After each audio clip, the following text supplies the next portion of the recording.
सध्या काँग्रेस म्हणून बोलायचं झालं तर आमचे राष्ट्रीय नेते राहुलजी गांधी भारतीय जनता पार्टीला ते एकटे सामोरे जात आहेत असं चित्र आहे देशामध्ये. राज्यामध्ये आमचे प्रांताध्यक्ष हर्षवर्धनजी सपकाळ साहेब असतील, तेही प्रत्येक ठिकाणी नगर परिषदा असतील, होऊ घातलेल्या जिल्हा परिषद पंचायत समितीच्या निवडणुका असतील, प्रत्येक ठिकाणी स्वतः सामोरं जाऊन आणि कार्यकर्त्यांना सोबत घेऊन अडचणी सोडत या कठीण प्रसंगात सुद्धा ते पार्टीसाठी काम करत आहेत. ती परिस्थिती जिल्ह्यामध्ये दिसून येत नाही. अमित भैया देशमुख स्वतः गडीवरून उतरून लोकांसाठी रस्त्यावर उतरत आहेत, प्रत्येक गावात जात आहेत, तालुक्यात जात आहेत. आता महापालिकेसाठी ते स्वतः फिरत आहेत. पण आमचे जिल्हाध्यक्ष धीरज पाटील वाडा सोडून काही यायला तयार नाहीत. आम्हाला खंत वाटते त्यांच्याबद्दल आक्षेप घेताना. पण गेलं 14 वर्ष झालं त्यांचे वडील काँग्रेस पक्षाचे जिल्हाध्यक्ष होते. त्याच्यानंतर धीरज पाटील स्वतः 6 वर्ष झालं ते जिल्हाध्यक्ष आहेत.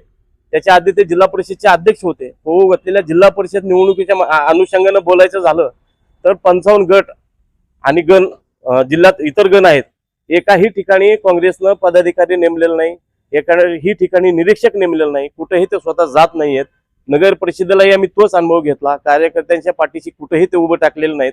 मला वाटतं पक्षाच्या कठीण काळामध्ये त्यांनी कार्यकर्त्यासाठी सोबत असणं गरजेचं आहे, पण तसं करताना कुठेही दिसून येत नाहीत. नाविलाजास्तव आम्हाला ही खंत या ठिकाणी व्यक्त करावी लागत आहे.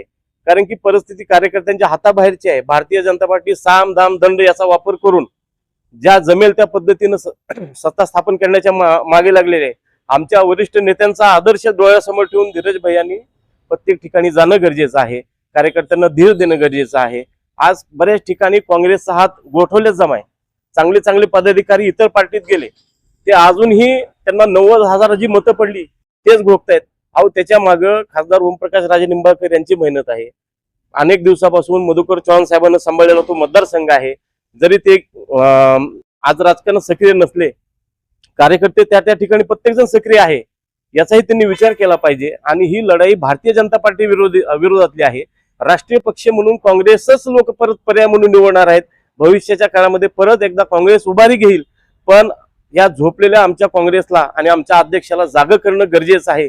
याच्यासाठी मी माध्यमांसमोर आलो आहे. आणि दुसरी महत्वाची गोष्ट, आदरणीय हर्षवर्धन सपकाळ साहेब असतील, अमित भैया देशमुख असतील, आमचे बंटी पाटील असतील, विश्वजित कदम साहेब असतील, या सर्वांनी धाराशिव जिल्ह्यामध्ये लक्ष घालून कार्यकर्त्याला बळ द्यावं एवढीच या ठिकाणी विनंती करतो.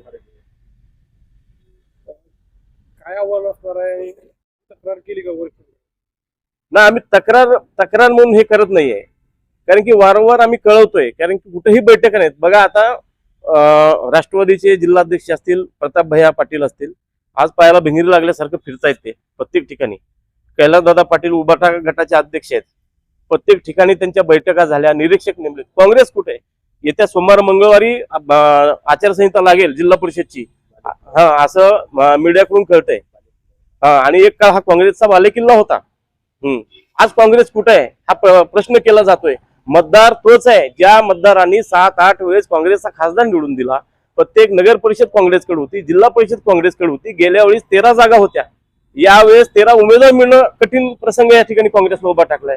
तरी देखील जिल्हा अध्यक्ष कुठेही कार्यकर्त्यासाठी उतरून आलेले दिसून येत नाहीत. साधारणतः आमची नगर परिषदची निवड झाली, कुठे बैठका घेतल्या नाहीत. कार्यकर्त्याला स्टेशनरी सुद्धा मिळाली नाही.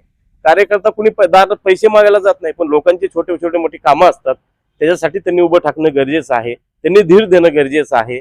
नाहीतर आणखीनही येणाऱ्या काळामध्ये जे बचेकुचे जीवापाड काँग्रेसवर प्रेम करणारे कार्यकर्ते आहेत तेही निघून जातील किंवा गलीगात्र होऊन जातील. त्यांचा कोण विचार करणार? म्हणून मी आज मीडियासमोर एवढीच विनंती करतो की वरिष्ठांनी लक्ष घालावं. आदरणीय खरगे साहेब असतील, आदरणीय बंटी पाटील साहेब असतील, अमित भैया असतील, हर्षवर्धनजी सपकाळ साहेब असतील, यांना विनंती आहे की त्यांनी धाराशिवमध्ये लक्ष घालून परत एकदा हे काँग्रेसचं संघटन मजबूत करावं. आम्ही कार्यकर्ते खचणार नाहीत. आम्ही शेवटपर्यंत लढू आणि परत नव्यानं काँग्रेस जोमानं उभा करू एवढीच विनंती करतो.